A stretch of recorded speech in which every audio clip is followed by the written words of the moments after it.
자, 이제 기쁘다 구주 오셨네. 찬양 부르시고 오늘 하나님 말씀 나누도록 하겠습니다.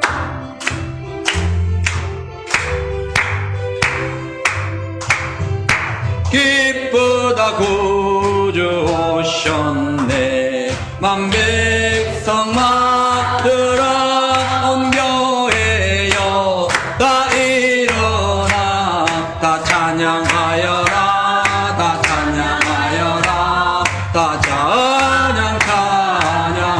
찬양하여라. 구세주 탄생했으니 다 찬양하여라.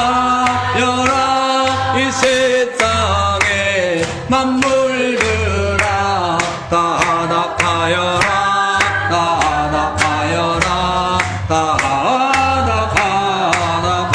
하나하여라.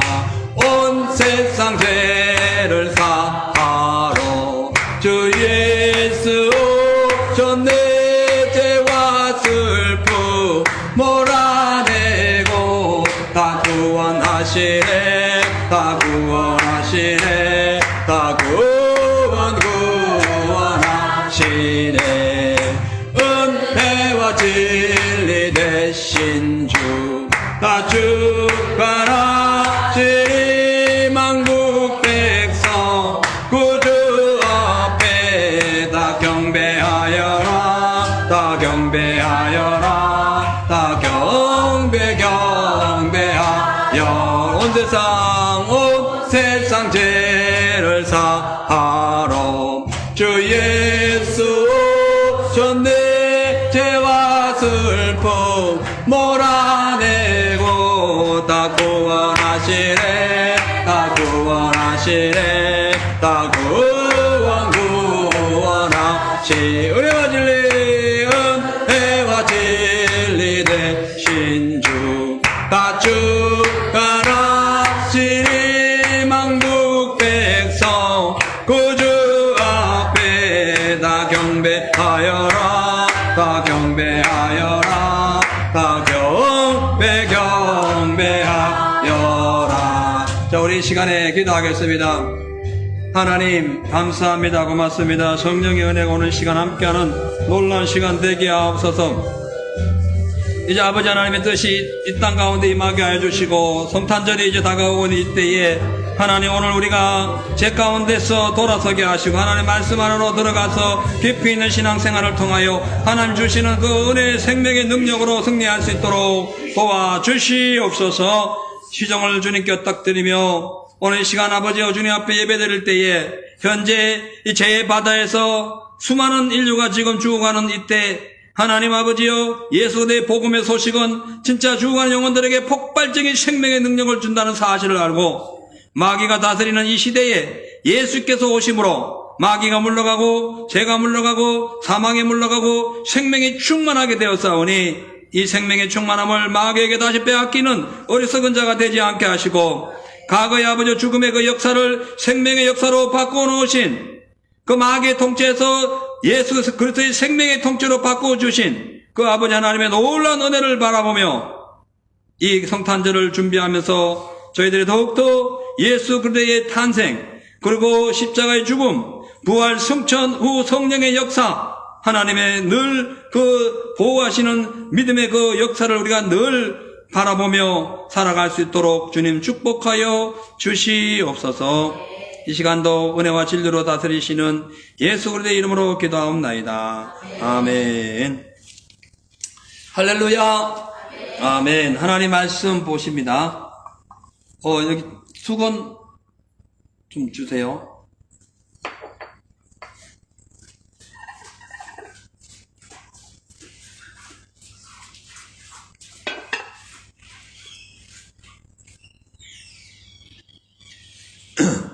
자, 하나님 말씀 히브리서 12장 1절로 5절 말씀 앞에 있는 내용 보시겠습니다.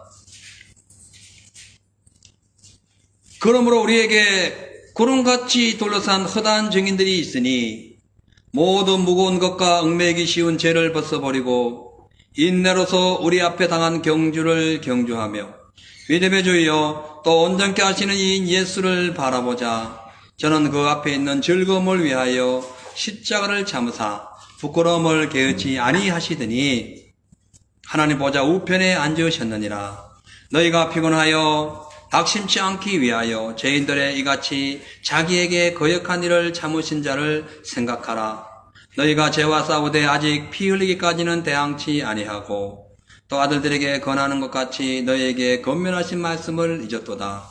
일러서되 내 아들아 주의 징계하심을 경히 여기지 말라. 그에게 꾸지람을 받을 때에 낙심하지 말라. 아멘.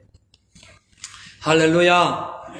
아멘. 이 성탄절 시즌을 이제 맞이해서 원래는 그 예수님의 탄생과 관련되어 있는 말씀을 전하는 것이 좋은데 이제 올해 안에 히브리서를 완료해야 되기 때문에 이제 오늘 금요 예배, 다음 주 금요 예배로 해서 이제 히브리 13장 전체가 이제 마무리되게 됩니다. 우리 안수 집사님 멀리서 오늘 수고 많이 하시고 16시간 운전해가지고 어제 오늘 이렇게 오셨는데, 예, 참, 시드니가 아주 멀기는 멀죠. 예. 이제 가실 일은 별로 없을 것 같고, 여기서 이제 열심히 신앙생활 하시고, 주님 오심을 우리가 함께 준비하는 그런 삶이 되시기를 바랍니다. 오늘 이 자리에 참여한 모든 분들께 감사드리고요.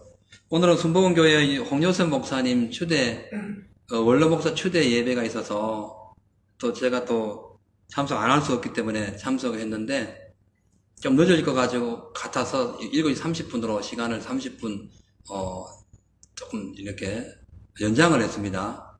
근데 제가 오기는 일찍 왔어요.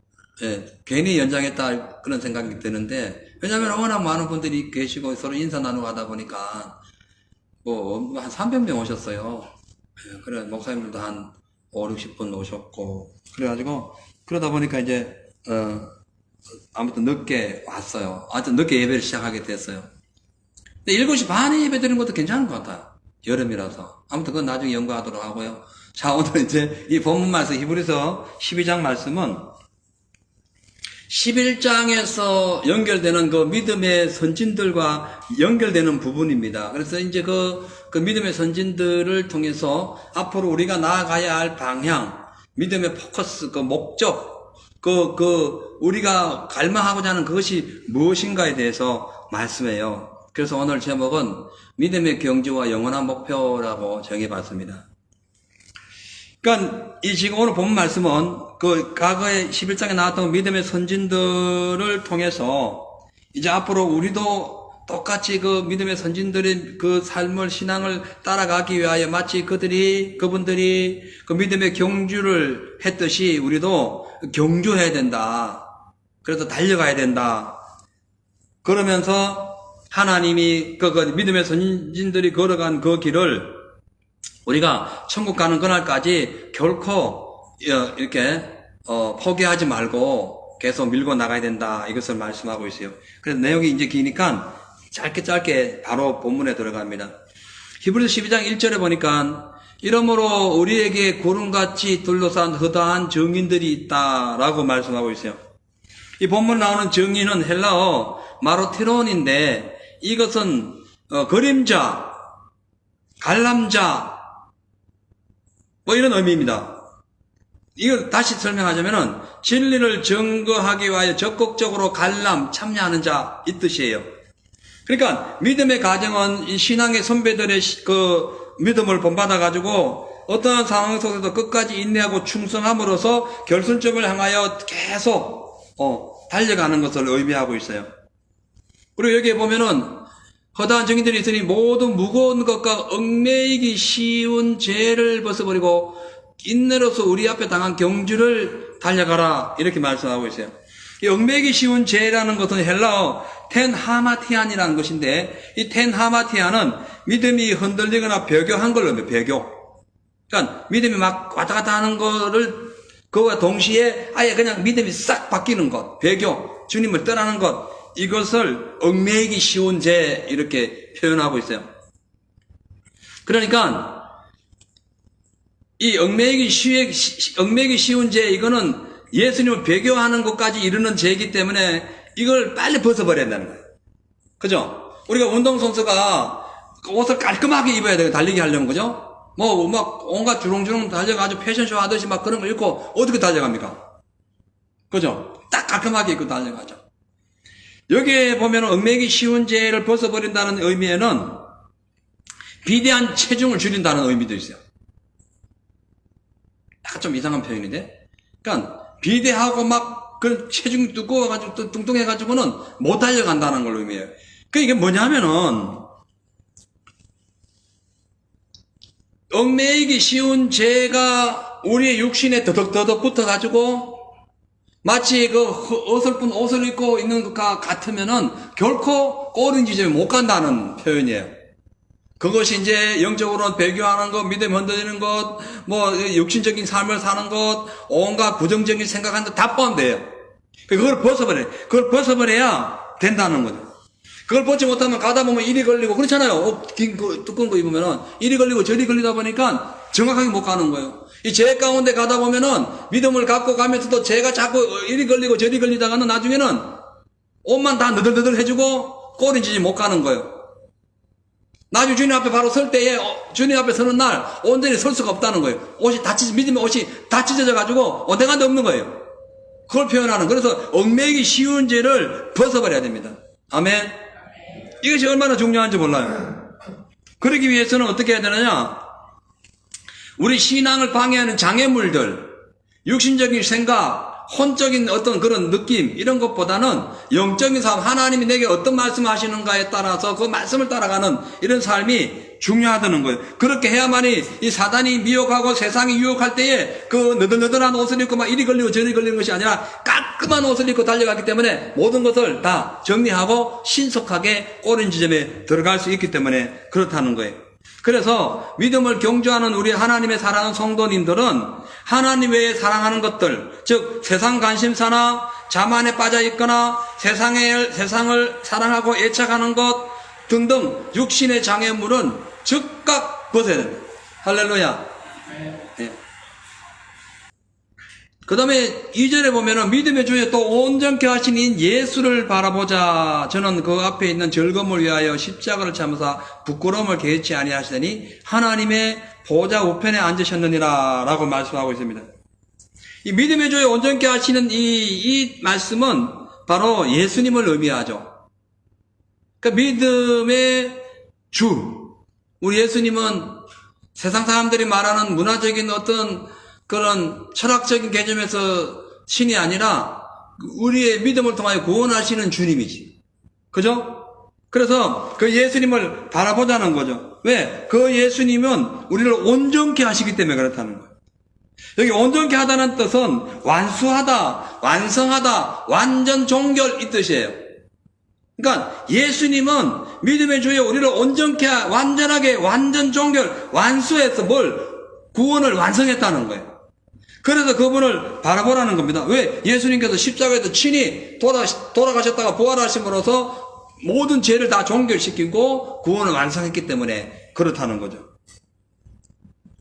그렇게 하시기 위해 예수님께서 하신 것이 십자가에 올라가가지고 그 즐거움을, 그 앞에 있는 즐거움이 뭐예요? 죄 가운데 죽어가는 모든 시체들을 다시 살리는 거죠. 부활시키는 거죠. 그 즐거움을 위하여 십자가를 참으사 부끄러움을 개의치 아니하시더니 하나님의 보좌 우편에 앉았다라고 말씀하고 있어요. 여기서 하나님의 보좌 우편에 앉았다는 말씀은 왕의 즉위식 때 쓰는 말씀이에요. 그러니까 예수님이 십자가 지셨다가 부활해가지고 이 사망을 종결하고 우리의 구원을 완성하심으로 인해가지고 예수님이 어디가 계신다? 바로 예수님은 하나님 보좌 우편에 앉아 계시는데 이 보좌 우편에 앉아 계신다는 것은 즉 왕의 즉위식을 했다 이 뜻이에요. 그러니까 만왕의 왕이 되신 거예요. 할렐루야. 그래서 그 예수를 바라봐야 돼요. 이 세상의 모든 것이 누구의 의회가 돌아갑니까? 권력자의 최고봉이 왕이죠. 왕에 의해가 이 세상이 돌아가요. 근데 우리는 사실은 그 위에 있는 왕, 이 세상 전체를 통치하시고 죽어가는 시체 모든 영혼들을 구원하신 그 예수님이 즉위하심으로 왕으로 즉위하셨기 때문에 사실은 모든 세상은 누구에 돌아간다? 예수님에 의해서 돌아가는 거예요. 그래서 모든 것의 문제는 영적인 문제예요. 나라가 막 반란이 일어나고 갑자기 사람들이 막 처형을 당하고 막 전쟁이 일어나고 전염병이 일어나고 온갖 것들이 다 어디에서 예, 누구의 통치하에 누구의 허락으로 되냐면 하나님의 허락하에 되는 거예요. 그래서 우리의 삶, 각각에는 개인으로부터의 가정, 사회, 국가에 이르는 모든 문제가 있을 때는 어떻게 한다? 만왕의 왕이신 그 예수님 앞에 우리 무릎 꿇어야 되는 거예요. 세상 문제를 해결해서는 안 된다는 거예요. 직장 문제도 마찬가지죠. 자, 이제 3절에 보니까 너희가 피곤하여 낙심치 않기 위하여, 이게 이제 죄 때문에 피곤한 거예요. 죄인들이 이같이 자기에게 거역한 일을 참으신 자를 생각하라. 피곤하여 낙심치 않게 하기 위하여, 우리가 죄 때문에 피곤한데 낙심하지 않기 위해서는 예수님께서 과거에 죄 지었던 자들을 오래 참으시고 구원하신 예수님을 생각하라는 거예요. 예수님은 지금도 인내하십니다. 할렐루야. 당신을 거역하고 십자가에 못 박아도 그 죄인들까지도 예수님을 사랑하셨어요. 직접적으로 대응하지도 않으셔서 그냥 부활하심으로써 그냥 이미 죽어있던 자들 살리신 거예요. 찾아가가지고 너 나를 십자가에 못 박았지 하면서 일일이 찾아가가지고 꼴밤 주시거나 그런 적이 없다는 거예요. 다 내둔 거예요. 예? 참으셨다. 우리가 죄를 짓는, 우리가 혹시 살다가 죄를 지어도요, 하나님 어떻게 하신다? 참으시는 분이다. 그분이 우리의 아버지십니다. 할렐루야. 그분이 아버지예요. 4절에 보니까 너희가 죄와 싸우되 아직 피 흘리기까지는 대항치 아니하고 이런 말씀이 있어요. 그 당시 우리 성도들이 이제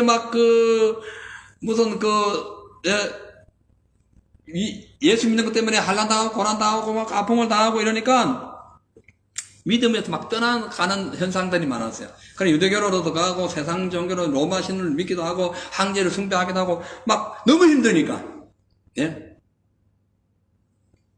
그런데 예수님 여기 말씀은 그러나 너희가 죄와 싸우되 피 흘리기까지 대항치 아니했다. 피를 흘리면서 믿음 생활을 하라는 거예요. 피를 흘린다는 것은 얼마나 아픕니까? 그죠? 그거를 참고 신앙생활을 하라는 거죠. 수치와 아픔과 죽음이 눈앞에 와도 신앙생활 해라. 왜? 너희들 믿음의 선진들이 그렇게 했다. 첫째, 그리고 둘째는 예수님이 그렇게 했다. 이거예요. 구약시대의 믿음의 선진들도 그렇게 살았고, 예수님도 우리를 위하여 십자가에서 피 흘리기까지 죄를 소멸했기 때문에 피 흘리기까지 싸워라 이 뜻이에요. 이제 다음 절에 넘어오면서 이제 징계에 대해서 나옵니다.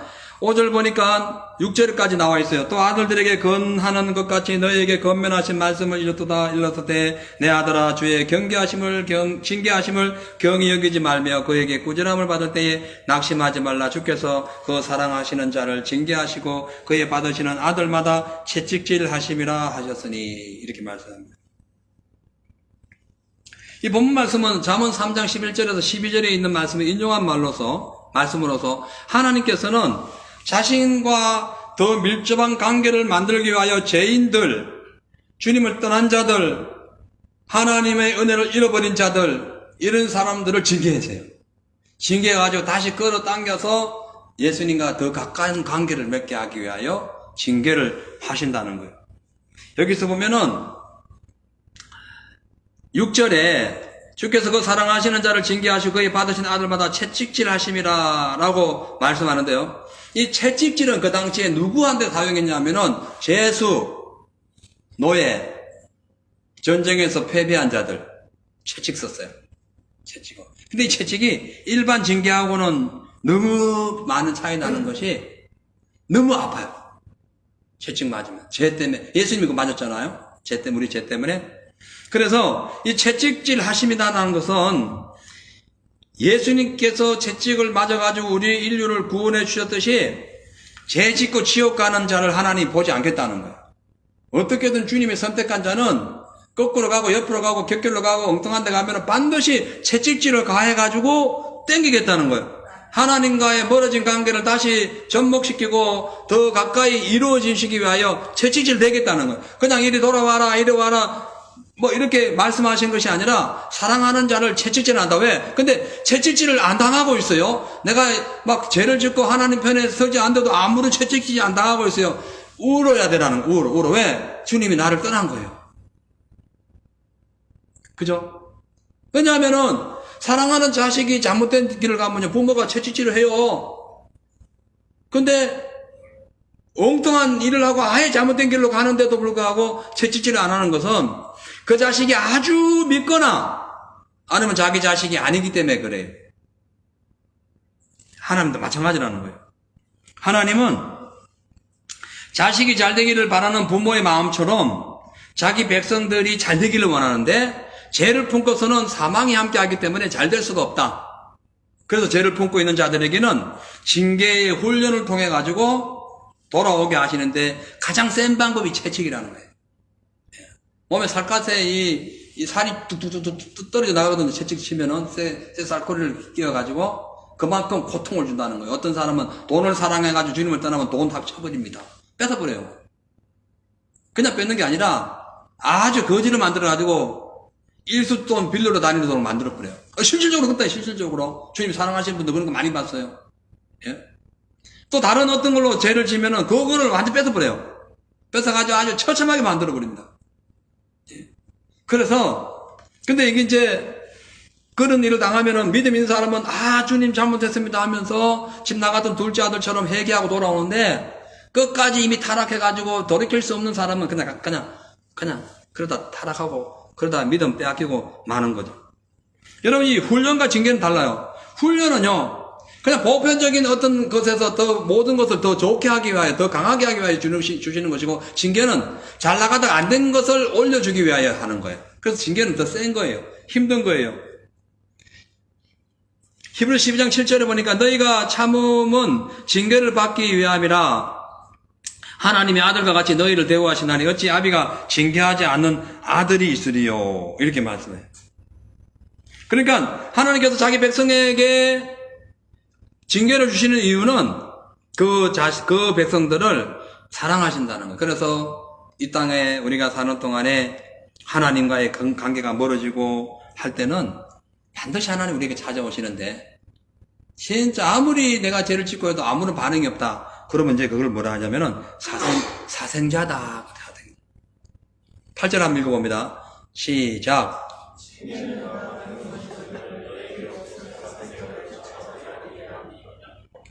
징계는 다 받네, 다. 그죠? 예수 믿는 사람들은요, 다 징계받아요. 저도 잘못하면 징계받습니다. 저뿐만 아니에요. 누구든지 잘못하면 징계받아요. 예?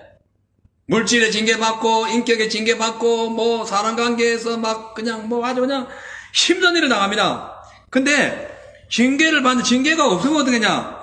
사생자, 참아들이 아니라는 거예요. 여기 사생자라는 의미의 헬라어, 노도이, 기억하세요. 썩은 노시요. 노도이. 이게 사생자라는 뜻이에요. 사생자인데 이건 뭐냐면은, 노예의 첩. 그러니까 노예나 첩, 그리고 서자를 가리키는 거예요. 사생자. 그러니까 옛날에 노예는 사람을 취급 안 했죠. 첩의 자식을 서자를 했잖아요. 재산도 안 물려줘도 그 옛날에는 쫓아냈어요. 마찬가지로 징계를 다 받는데 만약에 너희에게 징계가 없으면 너희는 버린 자다. 이게 버린 자다. 참아들이 아니다. 하나님이 참아들이 아니다. 그래서 여러분, 내가 죄 지은 것이 내 양심으로 율법 하나님 말씀으로 엄격히 드러나고 있음에도 하나님 내게 아무것도 하지 않고 있다. 나 사생자가 된 거예요. 불쌍한 인생 된 거예요. 예. 법적으로 아무런 보호를 못 받아 하나님 앞에. 예. 은혜 보호를 못 받는 거예요. 그 참아들이 아니라 하잖아요. 예. 그래서 우리가 당하는 다양한 고난과 뭐 어떤 아픔과 징계가 올 때에 그걸 어떻게 해야 된다? 감사해야 된다. 왜? 그건 나를 하나님께서 다시 은혜의 삶으로 돌아오게 하기 위해서 그렇다는 거예요. 자, 그러면 우리가 징계가 왔을 때 어떻게 할 것인가? 징계가 왔을 때 9절입니다. 같이 읽습니다. 시작. 또 우리 육체의 아버지가 우리를 징계하여도 공경하거늘 하물며 모든 영의 아버지께서 더욱 복종하여 살려 하지 않겠느냐. 육신의 아버지가 나에게 해초를 들어도 맞는 순간은 아프고 막 힘들지만 그래도 엄마 아버지한테 어떻게 여기 들어가지고 붙어 살잖아요. 잘못했어야 하고. 하물며 영의 아버지 너희 하나님이 너를 징계하는데 시험 들어가지고 나가? 이거 말씀하는 거예요. 하나님 징계하는데 시험 들어? 뭐 이런 뜻이. 시험 들면 안 됩니다, 여러분. 왜 나만 이 고생이냐고. 그래 하셔도 안 돼요. 감사하라는 거예요. 할렐루야. 육신의 아버지한테 저거 해도 내가 감사한데 어떻게 나의 천지 창조를 하신 하늘과 땅을 지으시고 다스리고 만물을 조성하시고 훈련시키시고 징계를 통하여 더 큰 문제로 더 큰 인조로 만들려고 하시는 그 최고의 권위자 되신 하나님께 징계받는데 왜 원망하고 불평하고 시험 들어가지고 막 입이 이만큼 나와가지고 한다는 거예요. 그렇게 하지 말라는 거죠. 자, 이제 10절에 보니까 저희는 잠시 자기의 뜻대로 우리를 징계하였거니와 오직 하나님은 우리의 유익을 위하여 그의 거룩하심에 참여케 하시니라. 자, 저희는 잠시 자기의 뜻대로 우리를 징계하였다. 자, 저희는 육신의 아버지, 육신의 부모. 육신의 부모는 그냥 자기 뜻대로 너 왜 이렇게 안 살아? 이렇게 착하게 안 살아? 왜 정직하게 안 살아? 이걸로 이제 징계를 해요. 근데 하나님은 우리의 유익을 위하여 거룩케 하심을 위해서 징계하는데 이 유익이라는 것 속에 구원이 들어가요. 우리의 구원을 위하여 거룩케 하도록 만들어간다. 거룩하지 않으니까 징계하는 거예요.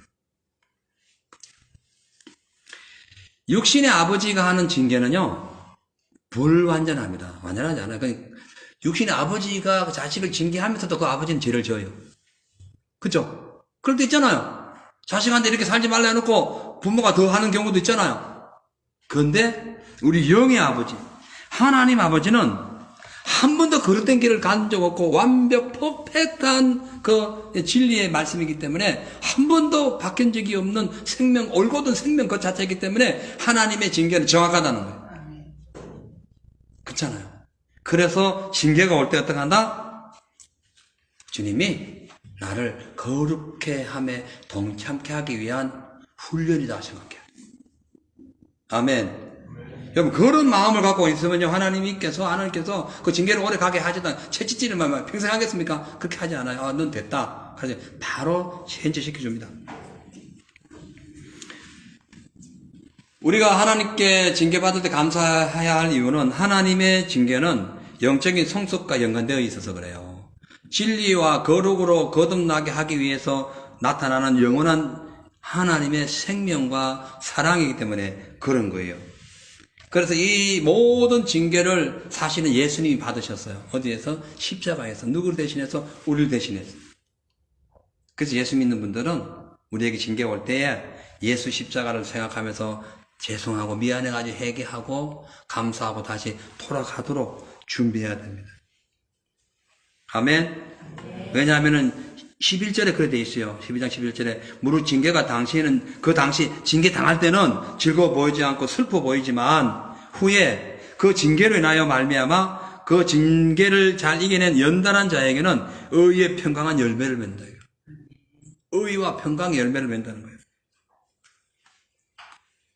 그렇기 때문에 이 의의 평강의 열매는 이 영적인 열매거든요. 구원의 열매, 기쁨의 열매거든요. 그래서 영생을 소유한 자는 이 하나님의 그 의와 평강을 누릴 수 있는 그 열매를 가져야 돼요.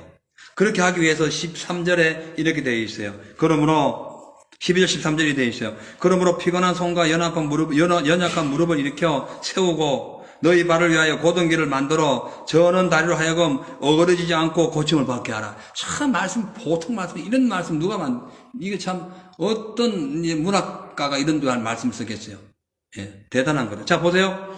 자, 그래서 징계를 당하고 힘들 때에 어떻게 할 것인가? 푹 쓰러지지 말고 피곤한 손과 연약한 무릎을 일으켜라. 이렇게 세우고 너희 발을 위하여 곧은 길을 만들어. 우리가 걸어가는 발, 복음의 발, 진리의 발이거든요. 생명의 발이에요. 그 걸어가는 그 길을 위하여 뭘 만들어라? 곧은 길을 네가 만들어라는 거예요. 곧은 길을 내가 만드는 거예요. 너가 만들어주길 바라면 내가 만들어가는 거예요. 예? 만들어서 너 저는 다리로, 쫄름쫄름하는 저런 다리로 하여금 어그러지지 않고 삐뚤삐뚤 갈짓자로 하지 않고 고침 받아가지고 정확하게 걸어가게 하기 위함이라는 거예요. 그게 중요한 거예요. 믿음의 발걸음, 생명의 발걸음. 예? 피곤한 손, 다리가 불구된 자들은요, 아무리 생각이 풍성해도요, 만들어가지 못해요. 아니, 손이 피곤하면 뭘 만들지 못 걸어가는데요. 그죠? 영적으로 마찬가지입니다. 이 피곤한 손, 이 어그러진 다리는요, 영적으로 죄와 또 사망에 빠져가지고 깊은 신음 속에 자전하거나 이 낙심과 절망 속에서 아무것도 하지 못하고 영적 우울증에 갇혀있는 사람들을 의미해요. 그렇게 하지 말라는 거예요. 믿음을 가지고 연약한 손, 또한 이게 피곤한 손, 연약한 발을 세워라는 거죠. 그렇게 하기 위해서 어떻게 한다? 믿음이 식어지거나 주님을 배교하지 않도록 좌로나 우로나 흔들리지 말고 신앙의 최종 목적인 이 뭐예요? 천국을 향하여 딱 목표를 세워놓고 경주하라는 거예요. 달려가라는 거예요. 할렐루야. 참 하나님 말씀은 참 감사하죠. 여기서 우리가 짚고 넘어갈 것은요, 여기 보면은 화평함과 14절 보세요. 이제 내용이 바뀝니다. 모든 사람으로 더불어 화평함과 거룩함을 쫓아라. 이것이 없이는 아무도 주를 보지 못하리라. 이제 세 번째 단어로 넘어오는데, 여기서 보면은 화평함과 거룩함을 쫓아라 했을 때 이 쫓으라는 말은 그냥 막 따라가면서 뭐 찾고 뭐 이렇게 쫓아가는 그런 뭐 적당한 것이 아니라, 그거를 못 찾으면 너 오늘 생명 끝난다는 각오로 절박감을 갖고 그거 찾는 것을 의미하는 거예요. 이해가죠? 그러니까 주님의 은혜, 잃어버린 주님의 은혜, 화평과 거룩함이 빼앗겼다. 그럴 때는 그냥 적당히 뭐 오늘 내일 찾지 이러지 말고 오늘 못 찾으면은 죽는다. 이런 마음으로 예수 안에서 이 화평을 잃어버렸다. 찾기 위하여 목숨 걸어야 되고, 이 거룩함을 손실했다. 그걸 찾기 위하여 아주 그냥 목숨 걸어야 되는 거예요.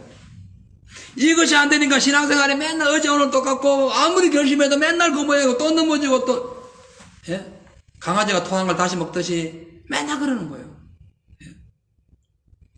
자, 그렇게 하기 위해서 우리가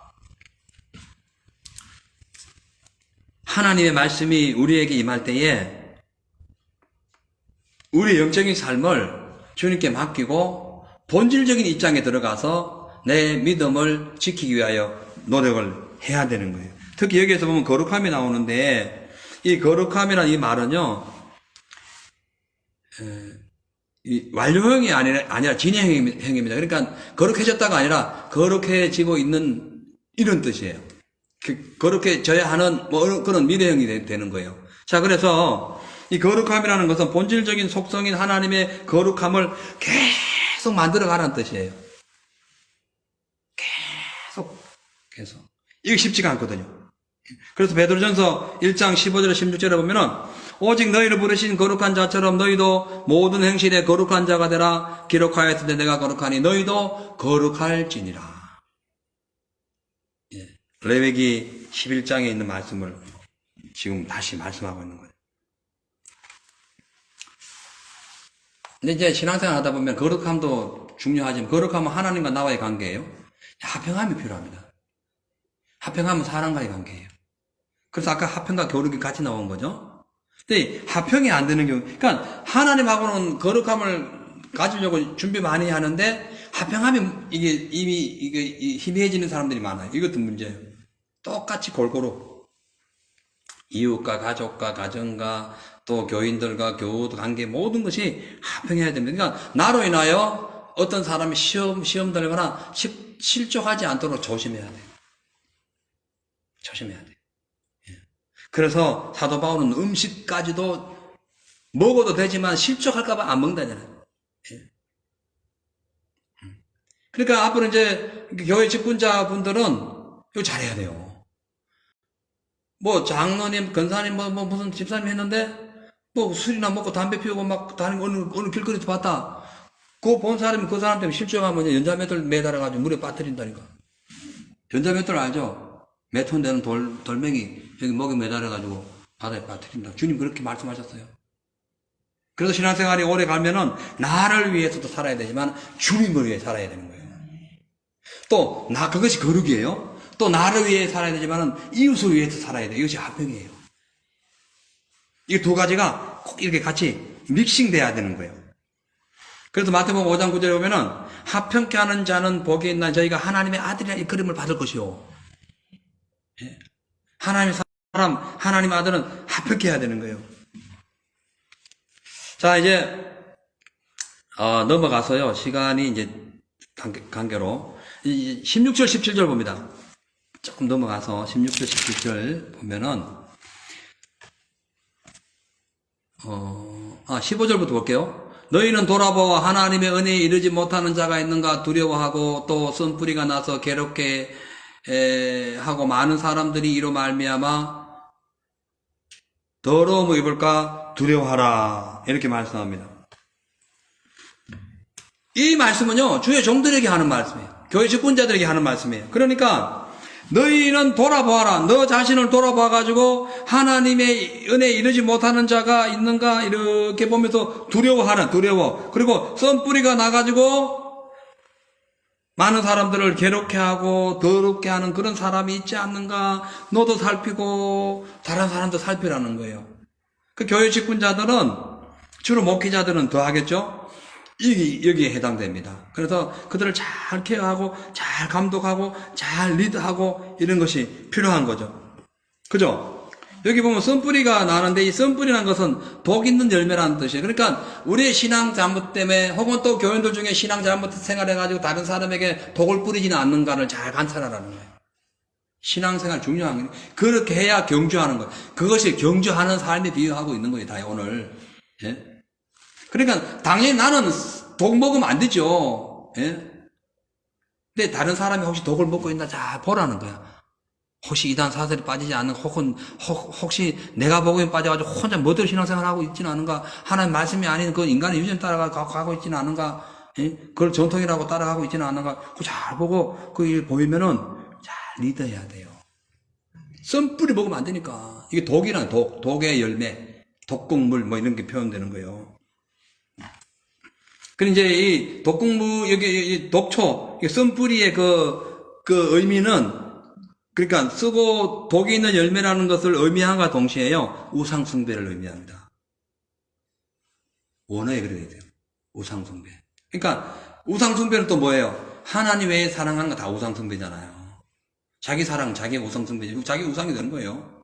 그것이 있는가 조심하라는 거죠.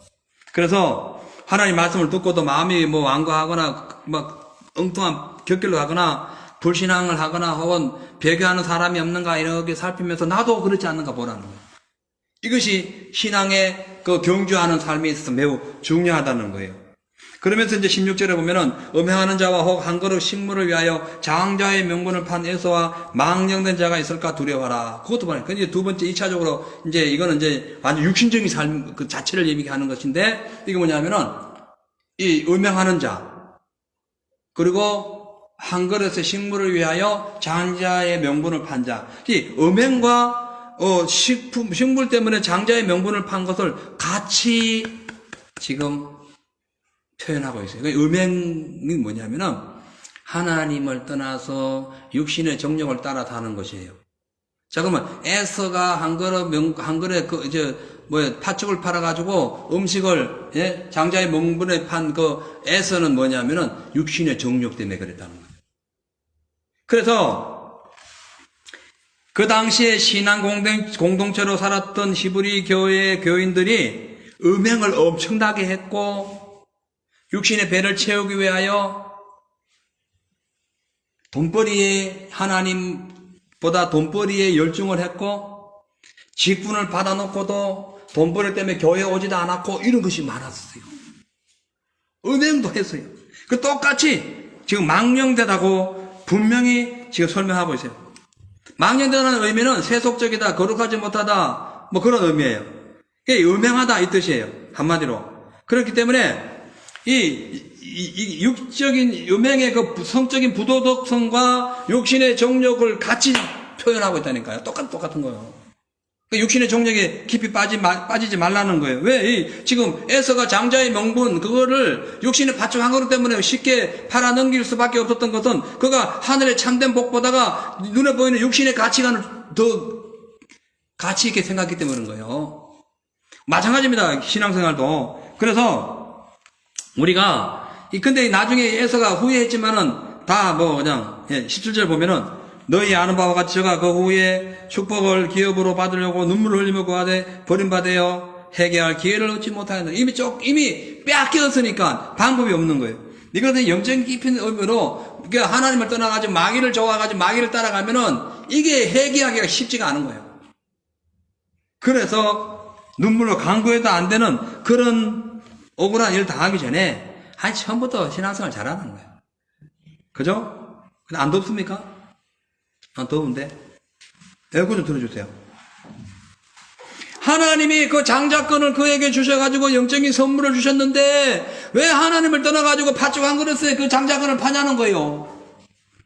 답답하지 않습니까? 하나님이 수많은 사람들을 우리를 선택해가지고 하나님의 자녀로 삼아가지고 하늘의 신령한 기업, 영원한 생명을 주셨는데 왜 그걸 파냐는 거예요, 세상에. 왜 세상 가치관에 파냐는 거예요. 그렇게 하지 말라는 거예요. 왜 얘기했냐면 그 당시 히브리 교인들이 예수 믿어 구원받은 성령 받아가지고 구원받아 놓고도 이 세상 때문에 자꾸 나가가지고 하나님을 배교했기 때문에 이 말씀하고 있는 거예요. 자, 여기서 이제 지금 쭉 넘어가서요. 자, 이제 진동으로 넘어갈게요. 진동. 시간이 없는 관계로. 27절 보니까, 27절 보면 27절. 27절에, 26절부터 볼게요. 그때에는 그 소리가 땅을 진동하였거니와 이제는 약속하여 가라사대 내가 또 한 번 땅만 아니라 하늘도 진동하리라 하였느니라. 또 한 번이라 하시면 진동치 아니하는 것을 영존케 하시기 위하여 진동할 것을 곧 만든 것들의 변동된 것을 나타내심이라. 그러므로 우리가 진동치 못할 나라를 받았은즉 은혜를 받자. 이로 말미암아 경건함과 두려움으로 하나님을 기쁘시게 섬길지니라. 이거 진동이 계속 나오는데 이거 진동이 뭐냐면은 첫째 진동은 모세가 출애굽해가지고 시내산에 갔을 때 하나님의 음성이 들려오면서 십계명 주실 때 나타났던 하늘의 그 시내산이 진동했던 걸 의미해요. 이 진동함으로 인해가지고 이스라엘 백성들이 율법을 따라가게 돼요. 그 진동을 의미해요. 그때 하늘이 불 붙듯이 붙었고 모세도 그 앞에서 떨고 엎드렸잖아요. 그 진동을 의미해요. 이거 뭐냐면은 구원의 획기적인 역사를 의미합니다. 이 진동이 어디서 났냐면은 갈보리산에서 예수님 십자가 지시고 날 때 진동이 또 일어났어요. 그리고 이 진동이 다음에 언제 일어나냐면은 예수님 이 땅에 오실 때 온 땅에 또 진동이 일어나요. 이 진동을 의미해요. 이거 뭐냐면은 하나님께서 주신 구원의 놀라운 역사를 의미하는 거예요. 이 진동. 그러니까 모세가 십계명 받았을 때 하나님께서 그 이스라엘 백성들을 선택해가지고 율법을 줌으로써 율법을 따라 살면은 생명이 냈잖아요. 그 생명 주시는 것이고, 두 번째는 예수님께서 십자가에 못 박으시고 돌아가시고 난 뒤에 진동하면서 하늘이 땅이 갈라지고 무덤이 열리고 진동하면서 살아났죠. 죽은 자들 살아났죠. 그리고 뭐가 막혀 찢어졌어요. 휘장이 찢어졌죠. 그 두 번째 진동. 세 번째 진동은 예수님께서 재림하는 걸 의미해요. 이해 가세요? 자, 이게 구원과 연관되어 있는 거예요. 자, 그래서 이렇게 진동이 계속 일어나는 이 시대, 이 상황, 이것은 바로 하나님께서 새 하늘과 새 땅을 창조해 놓고 십자가를 통하여 예수님께서 부활하시고 새 하늘과 새 땅을 창조하신 그 하나님께서 나중에 우리에게 올 때에 그 진동의 역사가 나타나는데, 첫째로 진동의 역사, 우리에게 직접 개개인에게 나타났던 진동의 역사는 예수님 부활하시고 40일 지난 후 오순절에 임했던 진동이에요. 혀가 막 갈라지고 온몸이 막 진동했어요. 그 성령의 체험을 의미하는 거예요. 그죠?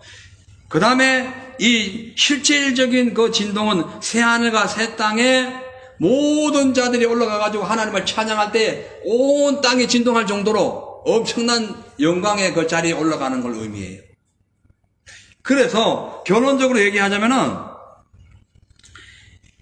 하나님께서 이스라엘 백성들을 통해 가지고 그 율법을 주시고 그 진동하는 그 탄을 통해 가지고 율법을 주셨을 때 그 율법을 어긴 자도 벌을 받았거든. 하물며 십자가에서 온 땅을 진동시키고 영혼을 구원해 가지고 하늘나라의 영원한 진동의 그 세계를 이루어 주실 그 하나님 말씀을 배반하면 되겠냐 이 뜻이에요.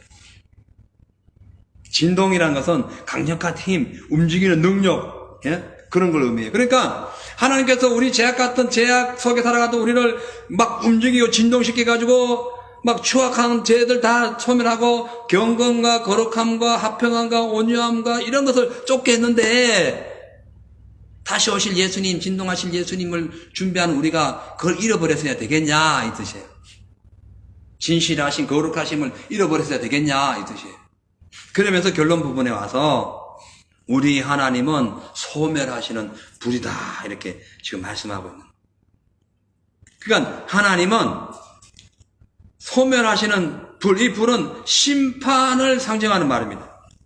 하나님의 음성을 거부하고 새 언약을 고의적으로 부정하는 그러한 배교자들, 하나님을 떠난 이 자들, 비그리스도인들은 완벽하고 엄격한 심판을 받을 것이다. 소멸시키는 불이라는 것은 멸망시키는 불이라는 거예요. 다 태워버린다는 거예요.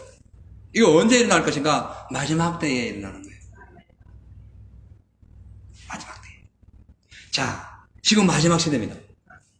근데 예수님께서 이제 온 소멸하는 불로 이 땅에 오시기 전에 우리가 뭘 해야 된다? 믿음의 경주를 잘 해가지고 영원한 하나님의 나라를 바라보면서 거룩함과 진실함과 의로운 삶을 살아가야 주님께서 주시는 영원한 영생에 이룰 수 있는 그 경주 달리기에서 누락되지 않고 승리할 수 있다라는 말씀이에요. 여러분, 시내산에서 하나님께서 모세를 통하여 진동시키면서 주신 그 율법을 이루신 분이 예수님이세요. 그러나 예수님께서 역사하실 때 진동이 일어났던 거예요. 그 완성했기 때문에. 다 이뤘다는 순간에 하늘이 막 그 천둥이 치면서 땅이 갈라졌잖아요. 다 이뤘다는 순간에 그랬어요. 예?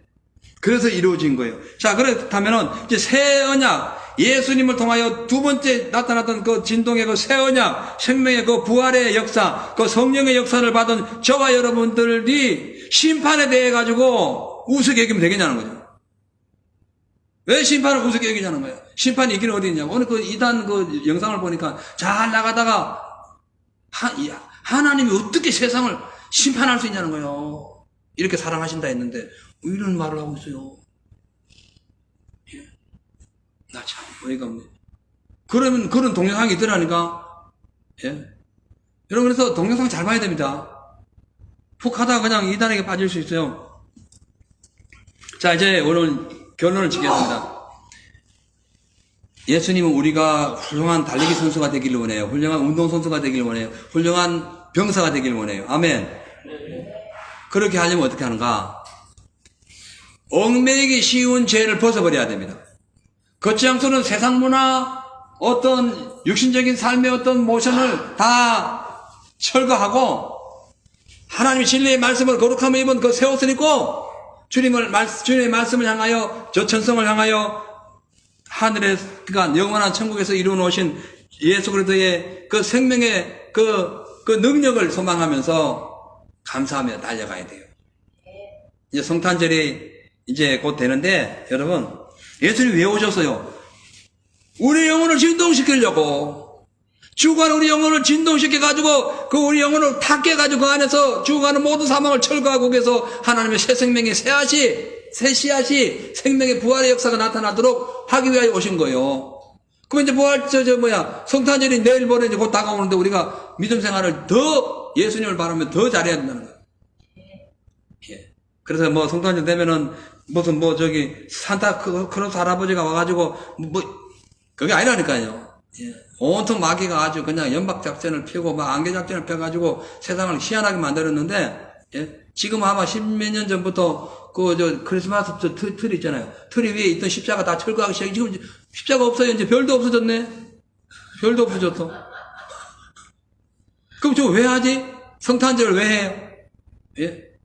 말은 메리 크리스마스요. 그리스도가 태어났다는 거지. 예? 그리스도 어디 있어, 그리스도가? 양말 들고 오는 산타크로스밖에 됐냐고. 아니잖아요. 그쵸? 예수님은 우리를 진동시키신 분이요. 사망에 있는, 무덤에 속에 있던 우리를 흔들어가지고 깨우신 분이에요. 영적으로 잠자고 있던 우리의 영혼을 확 뜨게 해주신 분이에요. 아멘. 영적인 기가 막혀가지고 주의 음성이 뭔지 분별하지 못한 우리를 그냥 하나님께서 오셔가지고 길을 확인해 주신 분이에요. 그 하나님 우리와 함께 하신 걸 믿고 오늘부터 저와 영원한 목표 천국을 향하여 믿음의 경주를 하나하나 달려가시기를 저희는 축원합니다. 아멘. 자, 우리 찬양 한 장 부르시고 이 찬양 한번 부르시고 우리가 회개하는 마음으로 믿음의 경주 옳게 우리가 제대로 달려가지 못한 거, 매일 쉬운 죄를 막 더덕더덕 붙이고 달려갔던 점, 우리가 사람과의 화평을 깨고 하나님과의 거룩함을 우리가 그 관계를 자꾸 빼앗겼다면은 한 그릇 식물 때문에 에서처럼 그 육신의 정욕 때문에 음행했던 그러한 영적인 삶을 살았다면은 회개하는 마음으로 우리 이 찬양 부르시고 주여 삼창하시고 합심해서 기도하도록 하겠습니다.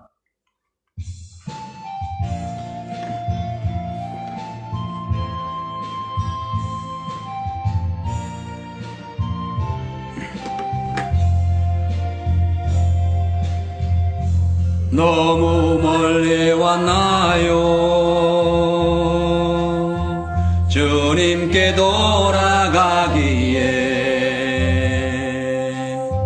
사랑의 주님 그 품을 떠나 내 영혼 잃어버린 지금 너무 늦은 건가요? 내 영혼 회복하기에 수많은 죄악 속에 갇혀서 주님을 잃어버린 지금 하지만 내 영혼 주님 기다려요. 변함없는 주님의 사랑을 내 모습 이대로 주께 돌아가요. 나의 손을 잡아 주소서. 다시 주님의 얼굴 내 영혼 볼 수 있도록 나를 구원하소서. 다시 주의 임재 가운데 내 영혼 살 수 있도록. 우리 한 번만 더 하겠어요. 가사를 생각하시면서 너무 멀리 왔나요? 내 돌아가기에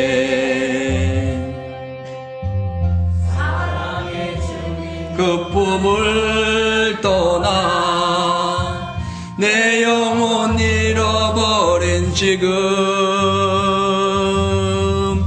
너무 늦은 건가요? 내 영혼 회복하기에 수많은 죄악 속에 갇혀서 주님을 잃어버린 지금 하지만 내 영혼 주님 기다려요. 변함없는 주님의 사랑을 내 모습 이대로 주께 돌아가요. 나의 손을 잡아 주소서. 다시 주님의 얼굴 있도록 나를 구원하소서. 다시 주의 임재 가운데 내 영혼 살 수 있도록. 우리 주여 삼창하시고 합심해서 기도하겠습니다. 주여 주여 주여. 할렐루야. 하나님 아버지여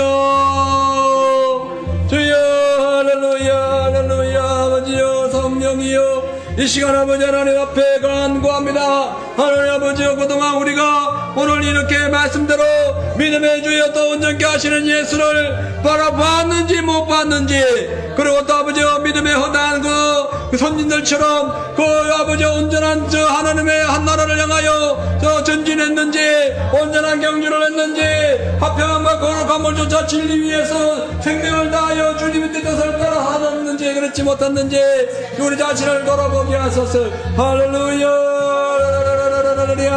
성령이여 주여 주여